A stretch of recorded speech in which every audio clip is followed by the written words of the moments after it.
Poď s nami objavovať ďalšie krásne miesta na Slovensku. Dnes sa vyberieme do regiónu Grón. Nachádza sa na území stredného toku rieky Hron. Obkolesujú ho kopce ako Vtáčnik, Šťavnické vrchy či dokonca Tribeč. No a ešte aj Pohronský Inovec. A toto je práve miesto, na ktorom sme ešte neboli. A vyberieme sa na ten najvyšší vrch, Veľký Inovec.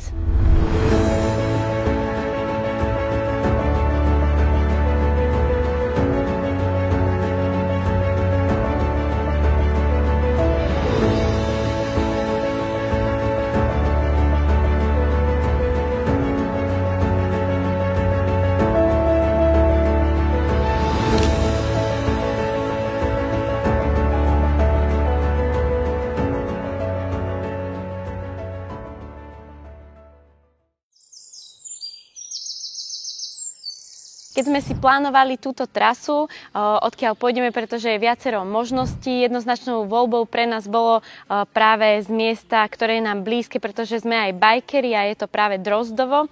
Drozdovo je v zime lyžiarske stredisko a v lete bike park, takže na tomto mieste sa aj nachádzame, odkiaľ pôjdeme po modrej trase smerom hore. Mali by sme dokonca stretnúť aj turistickú chatu s bufetom, na čo sa určite veľmi tešíme. Potom si vybehneme na vrchol a z druhej strany bike parku a teda aj celého Veľkého Inovca zase zbehneme dole, tak poďte sa s nami na to pozrieť. Parkovisko je pri bike parku bezplatné a odtiaľ sa pár desiatok metrov presunieme naspäť po ceste a vydáme sa po modrej turistickej trase. Aby sme sa vedeli v tomto regióne zorientovať, minimálne teda ja som nevedela presne, ktoré pohoria a ako je vyčlenený tento región, tak v jednoduchosti, ak by ste si to chceli predstaviť medzi Banskou Bystricou a Nitrou, keď idete po R1, tak po pravej strane v podstate sa nachádzajú mesta ako napríklad Nová Baňa, kde sme v podstate aj my odbočili do dedinky a až sem do Drozdova, čiže presne tie také krásne lesné pohoria, ktoré vidíte, keď cestujete smerom na západ. Je to naozaj veľmi pekné, ale nikdy som to teda ani ja nebola objavovať, či už ani na bicykli alebo pešo. No a práve tu máme takú možnosť. Výhodou práve tejto túry na Veľký Inovec po modrej trase je, že v zime tu môžete ísť aj na bežkách, dá sa dokonca ísť aj na bicykli, pretože tam vedie aj cyklotrasa. Vrchol tu nemáme časovo ešte naznačený, ale malo by to byť okolo 250 metrov výškových 3 km, čiže počítam nejaká hodinka, ak sa zastavíme na chate, hodinka a pol. Pôjdeme takým lesíkom, lúkami, takže malo by to byť také príjemné stúpanie.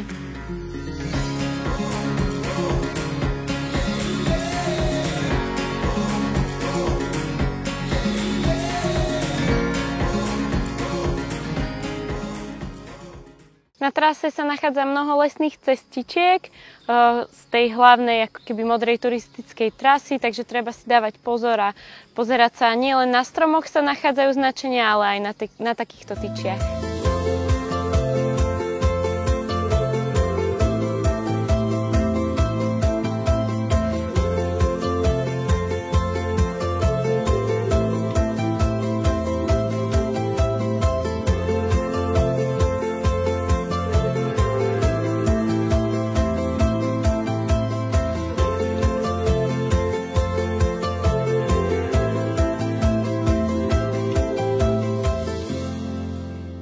O aké zvieratá sa tu staráte? O kravičky, čisto limuzíny. No, a koľko rokov už? No teraz bude 8 rok, ale robím pre firmu viacej, aj pri ovciach som robil. A v podstate vždycky takto okolo toho Inovca, alebo aj niekde v okolí? To až za Drozdov, potom 30 km to okolo. Tak. Aké zvieratá tu stretnete, akože mimo tých, ktorí... Väčšinou jelene, ale medveďa som ešte nestretol, a diviaky. A medveďa ešte nie, čo som už koľké roky tu ešte som nevidel vôbec. Ani raz? Nie. Skrývajú sa, dobre, nie? Ja sa nebojím, ja keď zhuknem, ani vtáky sú tu nie. Veľa ľudí chodí tu na turistiku? To je sobotu, nedeľu, áno, to je pravda, chodia. Tam je aj chata v podstate áno, otvorená. Áno. Ďakujeme veľmi pekne, tak nech sa darí.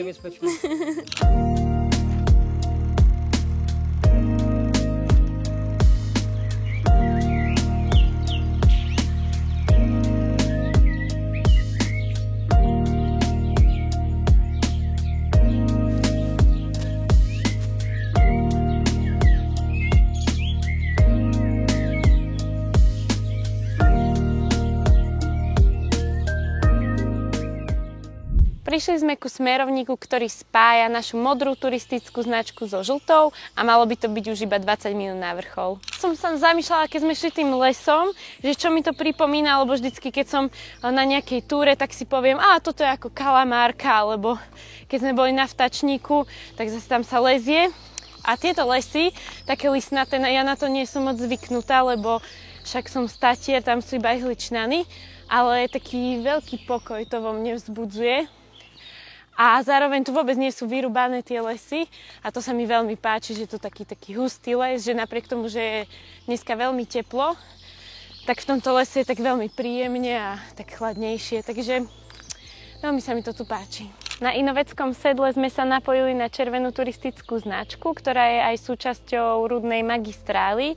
Vedie cez Muránsku planinu až do Zlatých Moraviec.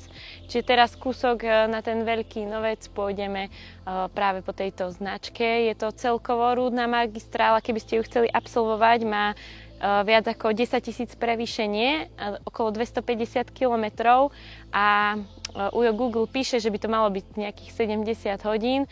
Ja na takéto dlhé treky nie som, ale keby mal niekto záujem, tak uvidí aj takéto krásne lúky ako my dnes.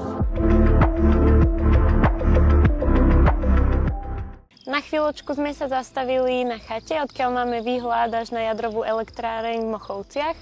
Chata funguje tak, že momentálne je zavretá, ale cez prázdniny by mala byť určite cez víkendy minimálne otvorená, niekedy aj v týždni, tak sme sa dozvedeli tu od domácich. No a ešte by to malo byť nejakých 5 minútiek na vrchol, na vyhliadku Veľkého Inovca, tak poďme sa tam pozrieť.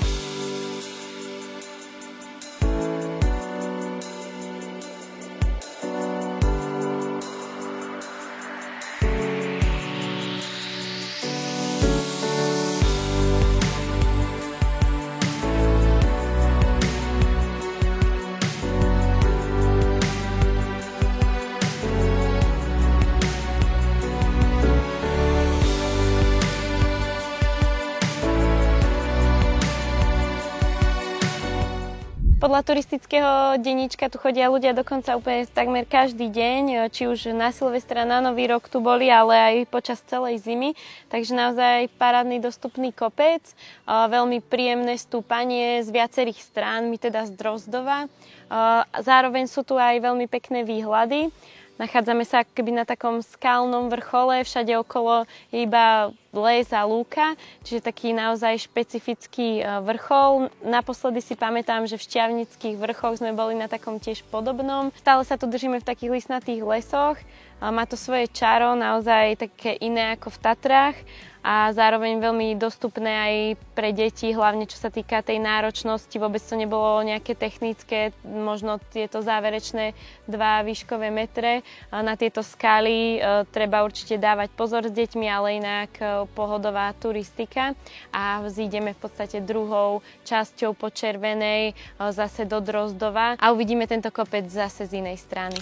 My sme si síce bicykle nezobrali, ale keby ste chceli spojiť príjemné s užitočným a zabaviť sa možno celá rodina alebo kamoši, jedni bajkujú, druhí hajkujú, tak toto je úplne ideálne miesto.